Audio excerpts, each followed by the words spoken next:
A hydrogen bomb or a nuclear device. Neither one is what you want. Even China, North Korea's only real ally in Asia, condemned the hydrogen bomb test claim. It's potentially 1,000 times more damaging than the bomb that destroyed Hiroshima at the end of World War II. And although the experts believe this was probably a nuclear test device, not a hydrogen bomb, that's cold comfort for North Korea's neighbors and for the White House. U.S. aircraft departing Japan collected air samples off the North Korean coast to determine exactly what kind of nuclear device was detonated. Based on analysis of the seismic waves sent out by the blast, U.S. intelligence strongly doubts the North Korean claim that it tested a hydrogen bomb. The initial analysis that's been conducted of the events that were reported is not consistent with North Korean claims of a successful hydrogen bomb test. Last night's explosion is believed to have been less than 10 kilotons, about half the power of the nuclear bomb that destroyed Hiroshima at the end of World War II, and far below the seismic wave that would be expected from a super powerful hydrogen bomb.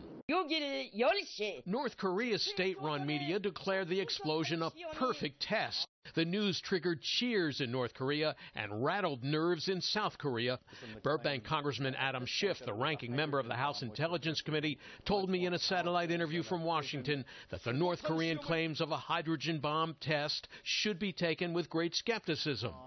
But still deeply distressing that North Korea continues to flout the will of the international community and engage in these dangerous and provocative acts. USC professor David Kong, the director of the Korean Studies Institute, advises the CIA and other government agencies on North Korea. He says Kim Jong-un has no intention of attacking the U.S., even if he could, but is using the nuclear test to boost his standing at home at a time when the country's economy is dismal. So there's real pressure for him to be able to point to his own supporters at what he has done to keep North Korea great. And so it looks like he's doubling down on showing that he's got a strong military.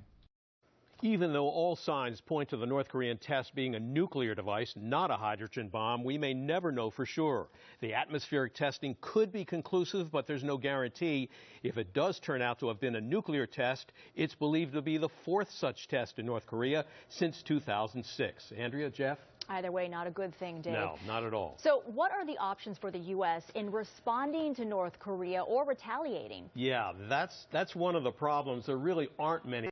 And certainly not good ones. North Korea seems to respond mainly to China, which, as we said, condemned the hydrogen bomb or nuclear testing. Several members of Congress are calling on the administration to turn up the heat on North Korea, to rein in the North Koreans.